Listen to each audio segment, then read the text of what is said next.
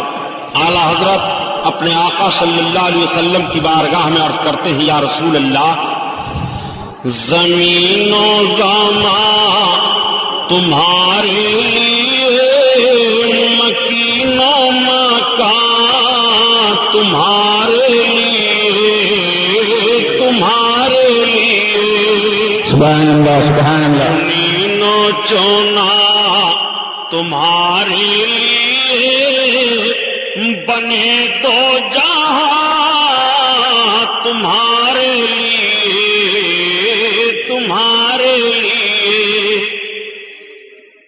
یا رسول اللہ